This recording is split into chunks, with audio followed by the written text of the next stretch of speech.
Hi, everyone. Welcome back to the Rebel Crow Psychic Show with your host, Athena Silver. Hi, I'm Anya River. Tonight, we are doing a special kind of episode. We're going to be reviewing a tarot deck and a book. To help you guys along on your spiritual journeys, we're going to be reviewing the deck and the book, which has to do with offering service to Santa Muerte. Anya, aren't you excited? I'm very excited.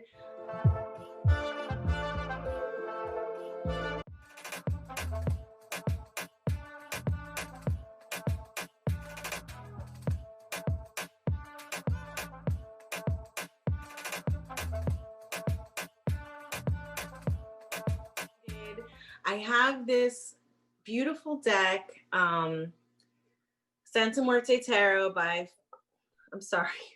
Fabio Listrani. And this is one of my favorite decks. I don't use this deck every day, but I wanted to show you guys some of the cards that I love and a few of the cards that I'm not so in love with, and give it a good review. Anyway, so this is the box. And the very first thing about this deck, so this is an older deck. I've had it for a few years. So there's a little bit of a scratch here, but that was not there when I bought it. I love the fact that this is like a tiny little box. There's nothing in it right now, but the book and the cards come in this like little tiny little 2-inch, situation. That's kind of my jam. I'm not really into the boxes that are huge and take up so much space in my cabinet. I have like a million decks, so that's kind of nice. And I like that it's a heavier type of box because I've had a lot of decks where they're the folded cardboard that flips into itself, and those never last. I always typically like decks that come in those thicker boxes like this one. Yeah, definitely. And actually, it's really interesting because I like the aesthetics of the box as well. Yeah. Even though Santa Muerte, spoiler guys, I'm not in love with the Santa Muerte card. Even though this is the card, like I love it as the image on the box, but I don't love it as the card, but we'll get into that later. So yeah, let's get right into it. So I wanted to talk about the book first because really quickly, the book is extremely short. It's very short and sweet though. So I do like that it's kind of, I do like their little descriptions. And one thing that this book has that a lot of other books don't, I mean, it goes along with the theme of advice from the dead. So, and I actually really like all of the descriptions and the advice of the dead. Yeah. And I'll pick out one or two from the cards that I had picked out. Can you tell us all a little bit about Santa Muerte for those who don't know? Sure. So Santa Muerte is the spirit of death. She's holy death personified. So in Mexico, some people will also see her as the reverse image of the Virgin Mary, which is why the photo that you just showed on the side of the box looks very Catholic. It's because in that photo, it's showing her as an amalgam of both versions of that spirit.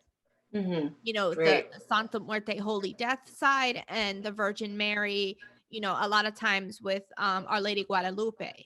Right. They're syncretized, they're matched together. Now, she's very big in Mexico and South America and also in North America. She's considered a folk saint because the Catholic Church sees her as demonic and evil, even though she is not. She is one of my guiding spirits and has been for a long time. And she is very loving and very protective. And that's why a lot of people are drawn to working with her for her protective aspect and her nurturing aspect. So there's different ways and to work with her. And we'll do a more detailed episode about working with her, I'm sure, at some point. Yeah. but she has different sides, so there's different ways that you can appeal to her and different ways that you can use her blessings and her magic. Right. So it's complicated, but it's her mystery tradition is very interesting because it's decentralized. So there's no like authority, like say like the Catholic Church is an authority for the Catholic faith, the Catholic branch of Christianity. It's decentralized. So there's no one temple or no one practitioner that's in charge. Everybody kind of congregates among themselves, and there's a lot of solo venerators and practitioners and devotees. Yeah. Right. I myself am a solo devotee. Yeah. I love her mystery cult. If wait, we can call it that, right? Well, it's See, a I'm not mystery cult in the same sense as the ancient cults and the ancient mysteries we're seeing. I typically call her a mystery tradition. Mhm. Um, but a lot of people who have very dangerous jobs, a lot of like sex workers, a lot of people who like police officers and firefighters, emergency response people, a lot of people in the LGBTQ community, because she doesn't judge. She'll help you because you're a child of God, Yeah. and so she really kind of stands there as a pillar of hope for the people on the fringe of society. Right. So I really consider you more the expert on Santa Muerte. I've learned a little bit about her, especially through, working with you, with everything that we do together and, knowing you personally, obviously. But, you're her devotee, especially. So when I'm reviewing this deck, I just want to make sure that I'm being forthright about my associations, or how much I am involved with Santa Muerte as a deity, because I think that's important too, because when I'm looking at this deck, one of the things that I'll tell you, one of the things that I love about this deck is the artwork. It's so beautiful. But one of the things that I don't see a lot of in this deck is actually Santa Muerte, so Yeah. that's kind of, I guess it's not a criticism. I wish I would see more of her in the deck, like I don't feel especially close to her through actually, through the cards. But that being said, it's a beautiful deck. It's gorgeous, and it is a workable reading deck for me, and I use it a lot, See, when so that deck, to me, I see ancestor veneration with that yeah. deck. I see Yes. Dia de los Muertos and the Day of the Dead. I feel like that deck would be awesome for working specifically with your ancestral spirits, which Yeah. is not the same thing as working with Santa Muerte. Right. And Right. people who, from the outside looking in, they think it's all the same, but those two practices are very distinctly different, Yeah. you So know. having that distinction made, I still love this deck and I use it. And, I want to show you guys tonight. And if you're listening in, please check our YouTube so you can see the cards. I'm going to be as descriptive as possible when I go through them. But, it's always better to actually look at it for yourself. Yeah. So you might want to check out the video if you're an audio listener only.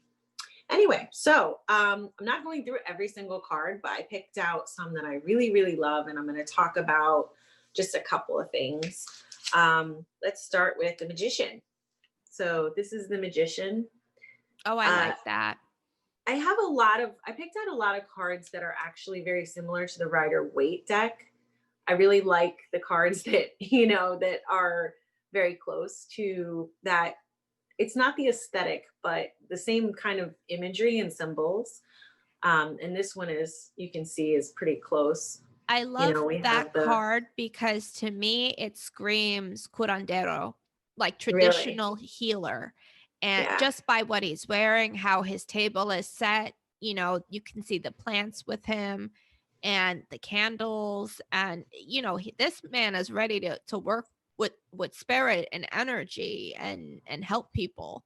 Yeah, and he's got all the elements in there. You've got the fire, you've got the, the water, the earth, and he's alchemizing. And there's also some interesting symbols down here. That particular type of image in ancient Egyptian spirituality, like the Eye of Horus. Yeah, right.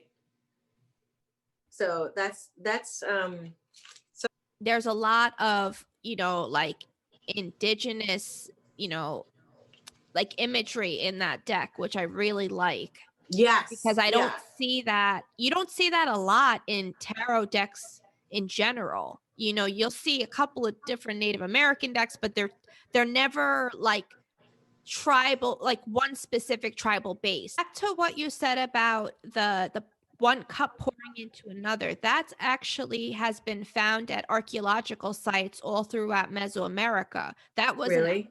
ritual that was done back then in pre-colonial times. Really? I didn't Yeah, know that. Do you they know what did it's it with about? like hot chocolate, like their version of hot chocolate, Yeah, like liquid cacao. cocoa. Yeah. And there was a whole ritual surrounding it. You can find it I believe it's in different Mayan codices. It could be the Aztec ones. I'm not quite sure which group used it, but I Hmm. do remember hearing about or reading about that particular ritual that was done in ancient times with the two cups. Hmm. I want to know more about that. When we find out more, we'll get back to you Definitely. guys. All right. So this card, originally I didn't like this card. And when I had to look at it really closely, and then I got it, and then I was like, oh, I love this card. So this is the moon done very differently than the Ooh, that moon. is. Yeah. And so you can see, so in this deck, everybody is a skeleton, except for this lady is a living being looking into a pond reflecting the moon, and her reflection is her skeleton. So, this is a lot. Like this is the moon is about illuminating, and also uh help me out here. I know it, but I'm having trouble getting my words. She's also Like she's also in that image seeing her true self, yeah. because in Mesoamerican traditions they use the obsidian mirror, and they use the reflection as a way to see the true self. You're Mhm. they never Looking in a mirror, looking at a picture of yourself is never seeing your true self. You have to see it in a scrying kind of way in order to see who you really are. It takes Yeah. layers of illusions off of your perception in And order that's to the get word. down deep. That's the word I was looking for. It's the illusions. The moon card highlights the illusions. And it's interesting because it's like, which is the illusion, her being alive, or the reflection of her where she is a skeleton, Yeah, like homegirl's her dead on being the alive. inside. It's her being alive that's the illusion. So I really do love this card for that reason, because you know what is life but it's an illusion. Our we go back to death, and that's our natural state. Yeah, that's Like our truth. we are not, I'm going to say this wrong, we're not dead, we're not we're alive because we die, or vice versa. It's interesting. All right, I need your help with this one because I picked this one out. I don't know if I like this card. I'm very interested in this card. It's Okay. the Six of Swords. And it's very different to me stylistically than the rest of the deck. It kind of reminds me of like this transhumanism situation. Yeah. Like you look at this thing on this character. Look at this like helmet on this character. And this is one that I did want to read the description because I feel like it's departed a little bit from what we're used to seeing as the Six of Swords. Yeah, so tell us, what's the description for that one? Getting there. Sorry. No, that's We're cool. gonna do that. I'm What almost I'm there. seeing is also they're mapping the points of your aura that on your head, and Yeah. all connected to your third eye chakra and your crown chakra. And you see, he's got this book too. So it's a curious, Well, that's wisdom. it's a curious thing that comes out of this. So the book describes this as the moment has arrived to distance ourselves, to face change, and to move forwards to new ideas and solutions. The Six of Swords forces us to change even orientation, to find new expedients and new solutions in order to avoid easy and predictable solutions that also bring dissatisfaction, stagnation, or instability. And this reminded me so much of like COVID and everything that we're going through. And you hear sometimes that like certain billionaires are getting close to transhumanism. And I don't know, it was just like very pertinent to today, I guess. But the advice of the dead is continue to row towards the voyage that you have decided to embark upon, bringing with you the weight of all the errors you have made, but that have enriched you and made you mature. So that part I didn't quite see lining up with the card so much, but I agree with you. The card needed to be shown because Yeah, no, I agree with you. Between, all of us, I don't see it. I feel like the image kind of lost me a little bit there. The rest of them up until now have been like, all right, I get it. This is deeper. It's bringing elements from other aspects of Mexico into the deck, which I do enjoy and I like that. Yeah. I would say for that one though, I feel like okay, the sailor wheel I get. Like, okay, you're drifting along, you're trying to navigate, you're seeking, you're trying to change your situation and come into a new one. I get that. I just don't understand the imagery with it. Yeah. This is one of the ones that I had to take a second and really like think about how I really feel about it. And I'm not sure, like I've got a mixed. You find that in every deck. Oh yeah, definitely. So this is not anything like abnormal. Every single deck you pick up, there will be one card that just does not speak to you. Yeah. Some decks more than others.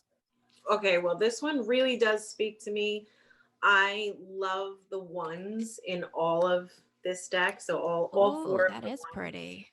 Would be the aces in other decks. So give us a little rundown on the imagery in this card. So there is a skull. It's a red skull. There's flowers, leaves coming out of the top and flowers coming out of the eyes and some creatures all around. I think this is a scorpion, not a scorpion. I'm not sure, but like a centipede. Yeah. Maybe a centipede. Yeah, centipede. And it's in this marshy area and it's just in a forest behind, and it's just about, the ace of wands. This is the one of wands, but the ace of wands would be about, fertility and new births and, sexual energy and creative energy and manifestation as well.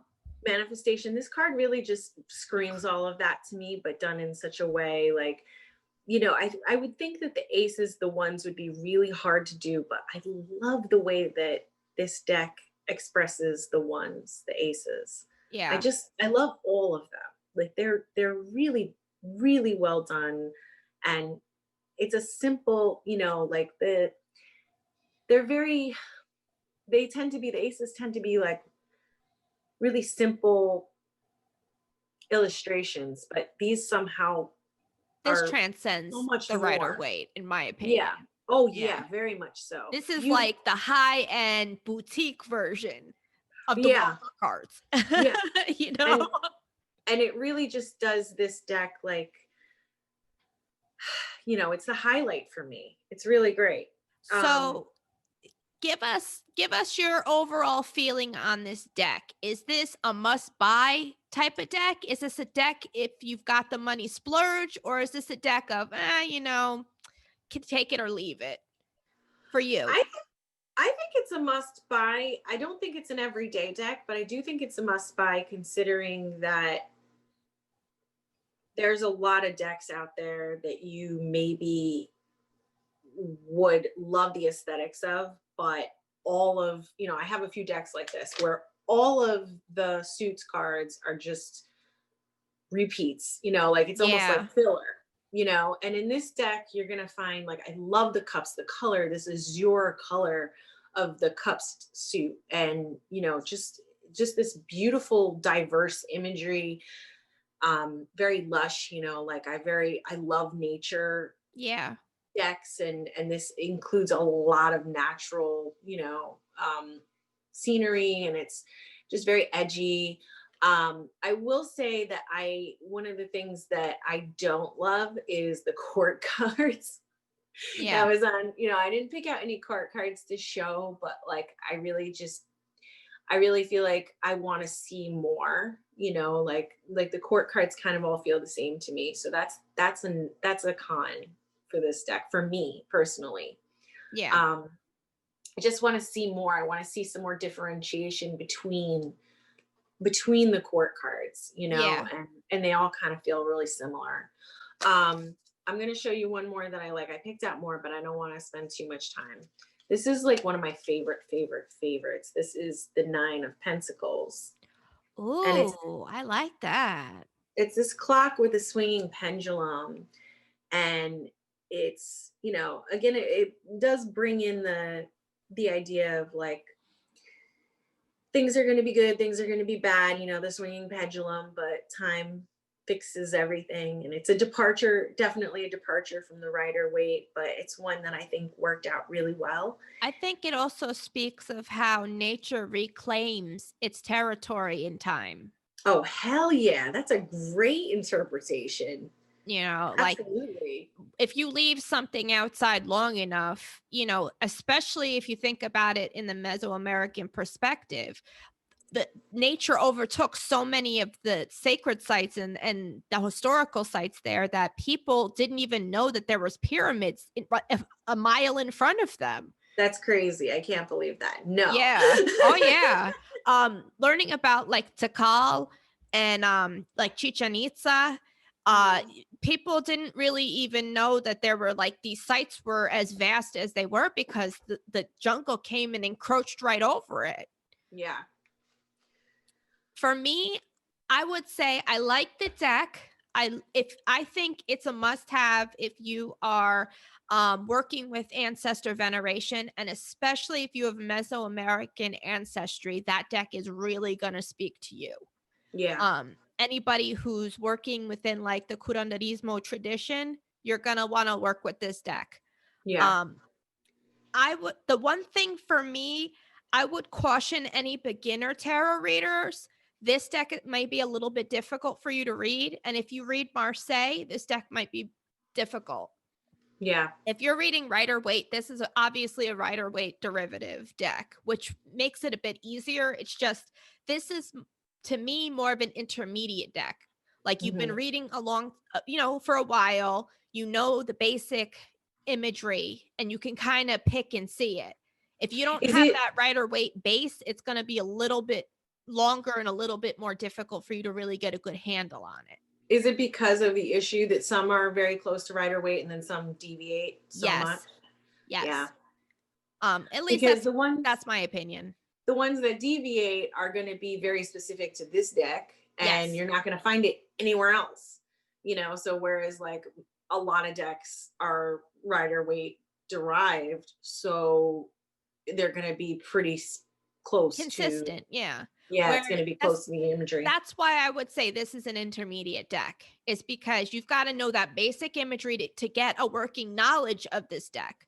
But some cards you're going to have to resort to the book to get a clear idea of what the artist had in mind for that specific card. The Six of Wands is the one I'm thinking of as the example we showed. Yeah. But it's things like that. If you were reading regular Rider Waite, you would look at that card and go, I have no idea what that means. Doesn't invalidate it. It just, if you're a tarot reader and you've been around the block for a while, you'll seem to notice when certain decks are consistent, or when somebody takes a step out of line and tries something new, you notice it right away. because which makes it exciting, which makes it interesting, Yeah. but also makes it just a little bit more difficult.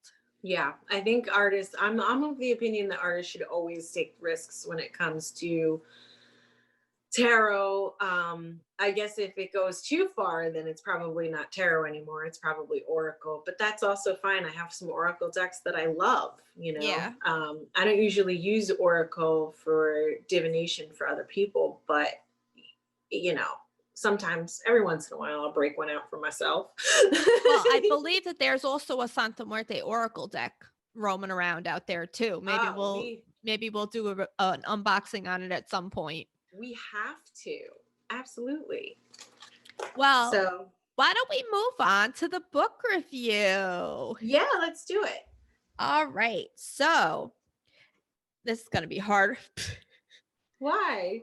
because I have the screen on. Oh, yeah. Can you see it? No. Sorry, guys. All right. So, I'll just read it to you since, the stupid filter on the back of the background. It's called La Santa Muerte, Unearthing the Magic and Mysticism of Death by Tomas Prower. I really enjoyed this book. It, by the way, the author, he's hella educated and all that, but he's currently a mortician in Los Angeles and a practicing eclectic witch, which reading this book, you can tell. Yeah. The mortician part kind of caught me though. I was like, you know what? It makes sense, but I didn't initially see that until Really? I read his bio at the end. I was like, oh, okay, that makes sense. He really loves death. Yes.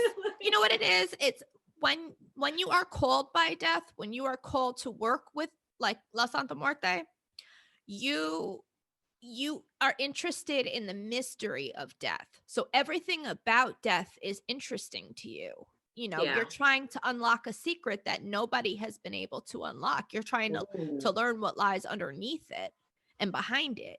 So you find yourself either in a death profession or doing mediumship and or working with like hospice care or end of life care. It Working with death can have so many different guises. You can be mainstream, like a healthcare professional, or you can be, an emergency services provider, or you can be a counselor, like for grief and loss. Right. But death work comes in all different styles. Mm-hmm.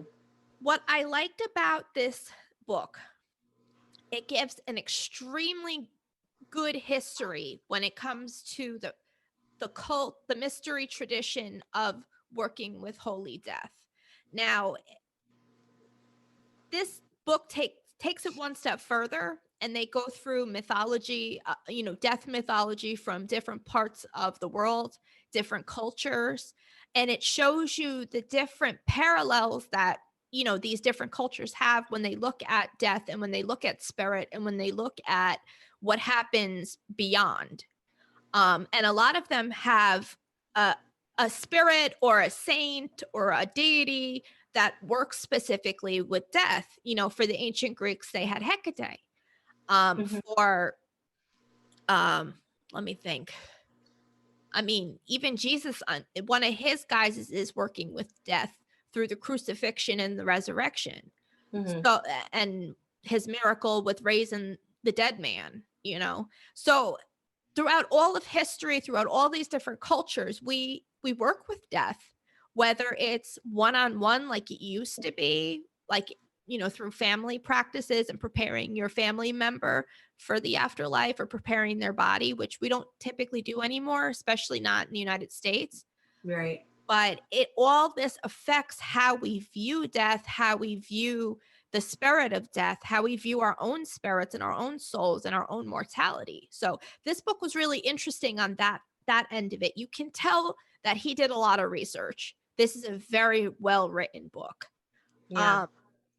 There's even a portion of it that shows you color photos of different altars and different offerings that were offered to her. Different various colors and how to work with the different colors.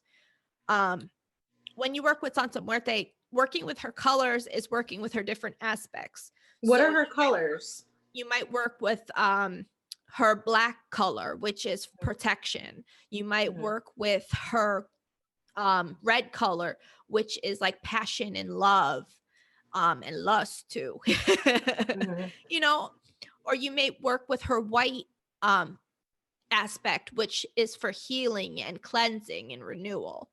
Mhm. So, those are the three basics, but he even breaks it down even further to her other color aspects. So that was really interesting, especially for people who are just starting out with practicing any of her practices, any working with her on any level. He even puts in some meditations to making connection with her. Um, Okay. that part I did not vibe with as much because I am of the thinking that she comes to you. Okay. Um, Right. that if she wants to work with you, that you either have to determine that through having a reading done or having her coming to you in dreams, or there's a bunch of other ways that she could come to you. But I'm of the belief that she makes herself known to you before you ask her to work with you. That Okay. it's a little bit more complicated than just meditating and connecting with her. You should Mhm. do that. It's just you don't want to just be rolling up unannounced to somebody's house. Just that's how I feel. Um Well, do you, just as an aside, do you feel that way about other deities as yes. well? You do? Yes. Yeah. I am not of the tradition of just picking somebody who vibrates, on your level or you have something similar to them. They have to come to you. They have to come to you and make their presence known. They have to show interest in working with you. They have to show it to you that you're either one of their children or they protect you or there's a task that they have for you. They Mhm. might just be coming to work with you temporarily, but typically they have to approach you, in my belief.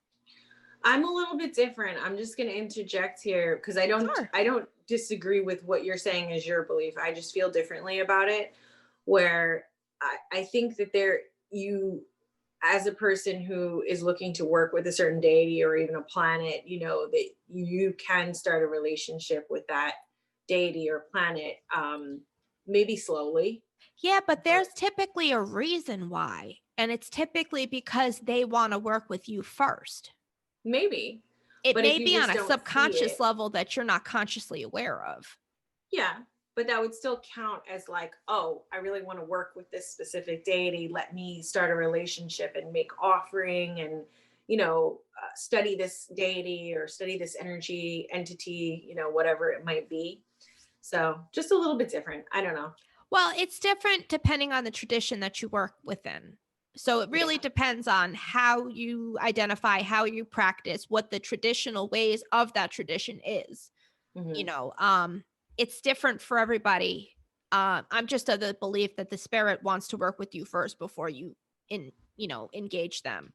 Right. Um, no hate, just Yeah. everybody's different.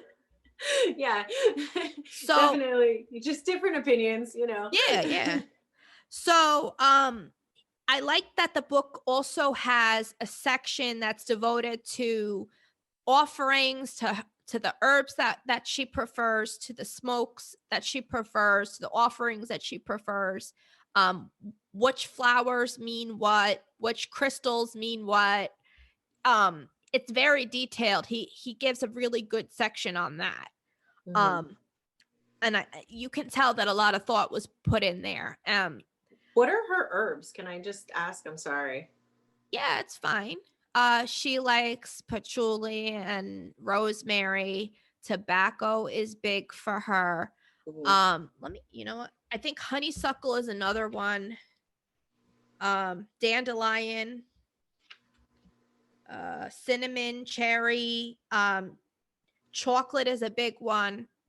Um, Sage, she likes working with sage. Mhm. Aloe vera, agave. Um, let's see. Cannabis. She likes cannabis. Girl likes to party. But he goes into the different things that you can give to her. when you are working with her, because when you work with this particular spirit, you don't want to ask and just keep asking for help. You want to give in order to show gratitude and thanks. Yeah, the So relationship. you either Right? offer preemptively, or you make a promise that once you receive the blessing you're asking for, that you'll do this, offering to her. Let's see.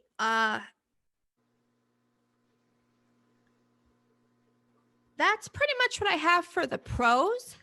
Now I'm going to go into the cons of this book. Oh, I forgot. There's also a really good spell section in this book. If you're trying to work with her specific color aspects, there's like recipe style, like ingredient list, how you prepare it, and the incantation that goes with it. That's So good. Yeah. yeah, that I really liked about that book, because it's kind of hard to find reliable ones in English. Anything when it comes to working with Santa Muerte in English is very hit or miss, because it's such a decentralized practice. No matter what book you get, English, Spanish, British, whatever, um, there's things that are left in, and there's things that are left out. Yeah. This mystery tradition is also a closed practice, depending on the temple, depending on the congregation, depending on the practitioner. There are levels to this. There's hidden knowledge that comes when you're ready. So I was going to ask, didn't he say that there was that there's a heavy oral tradition with the Santa Muerte devotees as well? So we're not getting everything. Nobody is really 100% sure where or how this started, there's definitely different camps of thought with that, which is why I like this book, because he does lay that argument out of, the different origin stories, the different geography, and why and where and how it happened, as best as you can get. Because like I said, she comes to everybody differently. She wants to work with people differently. There's people who learn their tradition through a lineage from family. There's people that are working in a community. There's also people scattered all over the world that are working with her solo. So it's really, it's a great part about her practice, but it's also very confusing, especially when it comes down to writing a book about it, especially a definitive guide. You'll never really get a definitive guide with any of her practices. So this is a good beginner Santa Muerte book? Definitely. All right. Okay, so that's good to know. The drawback that I see with this book is that there is the traditional Catholic undertone of her tradition was kind of downplayed a little bit. There isn't like a big section full of prayers to her, for the different things that you would work with her, which I've seen in other books written about her. And maybe that was deliberate, but I kind of wish that he would have included a little bit more of the traditional prayer aspect, spiritual part of her practice, because she offers that as well. So she is, I would say, one of the most complicated and deep spirits to work with within any kind of mystery tradition. Like that, she is like a tradition all in of herself. You can petition her for just about anything. Yeah. One of the things that he said, so I listened to as many chapters as I could before we started recording, and one of the things that he said is that unlike other deities who won't fulfill your requests that are maybe not the best for you, she just fulfills all the requests. This is according to the author. Yeah, you got to police yourself. She fulfills all of your requests, and some may not be good for you. Well, so it's like people use her. They can use her for good, and they can use her for bad, and she's used in every way in between. Which is why she gets such a bad rap with Right. the media and lay people who are not into her tradition, because they don't understand the nuances. They see this skeleton woman and people giving it lavish gifts to her, and people like sex workers or people who are selling drugs or whatever. They think automatically that that's what she's all about, and that's not right. Well, There are she many upstanding citizens that are petitioning her for help because they're poor. They don't have the resources. They know that no matter what they ask, she will come through, and they're yeah, willing to take that chance. right. And so he talks about how since she's death, she's impartial to us all. Hmm. So that's one of the reasons why she fulfills these prayer requests that Yeah. are, just everything, because it's an impartiality. And death comes for us all, Yep. impartially. So But she definitely takes a liking to women. She takes a mhm, liking to children. She takes a liking to people who are disabled or who are, like LGBTQ or, marginalized in some yeah. way. Yeah, and poor people who don't have money and resources, and still need help. She is all about helping. Above Mhm. all, she's there to help, and she's there to love. She's a mother, and that's why when you speak to other devotees, the first thing you hear is, she is love. She is my mother. I am her child. And Yeah, it's because working with her spirit, she really makes you feel that way. it's You feel like unconditional love. yeah, and for a lot of her devotees, that's the first time that they've felt that, Yeah. because there's a lot of foster children, that venerate her, and people who have seen tragedy in all aspects of their life, or who have had death around them or violence around them. And she's Hmm. the first spirit or entity to just want to protect them and love them like a mother would her child. And that's needed in a lot of those people's lives. So above all, I think that this is a really good beginner's book. I have It's a one more good base. question. Yeah, yeah. How do you know when she wants to work with you? So what do you see or smell It or it's different for everybody. I've heard most people talk about dreams. They'll Mhm. either have a dream about, a woman in black or a skeleton or like the Grim Reaper. They might Yeah. have a dream of like a young woman, like talking to them or like stroking their hair. Um, Typically dreams, I would say, are the first instance. Hmm.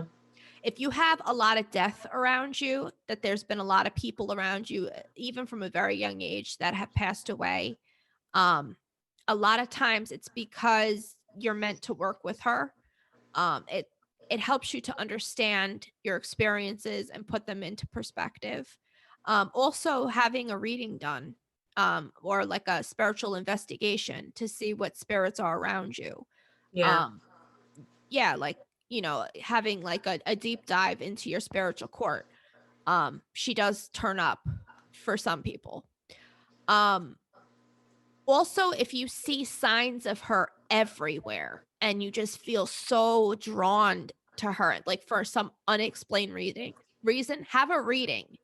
Have an investigation to see if she is one of your spirits. Hmm. It's a way to uncover, but I mean, it's really up to how you want to work with her. Do as much studying as you can before you attempt to make contact. You need to know the nuances of, the basics of the tradition before you start setting altars and making offerings to her. You want to make sure you're doing it correctly. Right. And she's definitely one of those spirits that you can't just work with her once and ignore her. No, it's a relationship. It's you're gonna go Yeah, but on. sometimes she gets a little jealous and Oh. she will start messing around with stuff in your life. I've also noticed that she doesn't like to be on certain altars near other altars. Like Hmm. my ancestors do not even like being in the same room as her. Yeah, I've had ancestor requests to have altars switch around, and it's like sometimes it's like, guys, I don't have an infinite amount of space, but you gotta do what you gotta do. Yeah, well, she wants to be worked in a particular way. I always Yeah, set her own altar. I feel like, in especially within my practice, she has a special seat, you know, and I want to reflect that with yeah, her altar setup. But anyway, guys, we have the links for the deck and the book in the description. If you purchase through that link, you guys are supporting the podcast, and we'll be able to do more book reviews and deck reviews. And if you guys have a deck or a book or a product you want us to review, hit us up in the comments. We would love to see what you guys want to know about, and if you want our take on it and see what we got to say. Thank you for joining us. We put out a podcast every Thursday, every week on YouTube and on all podcasting platforms. I'm Athena Silver. If you would like to have a tarot card reading, a mediumship reading, past life readings, any kind of spiritual service, check out my website. It's readingswithathenasilver.com. I'm also on Instagram at athena.silver. I have so many, I don't even know where I am anymore. I know, Um, I know, me too. I'm also on Facebook, Readings with Athena Silver, and I'm on TikTok, Athena_Silver. Finally, that's I done. don't know how you keep it straight. It's awesome. You're doing great. Thanks, love. How do they get to you? I am on Instagram and Facebook at Anya River, ANJARIVER. And you can contact me there if you'd like a tarot reading for me.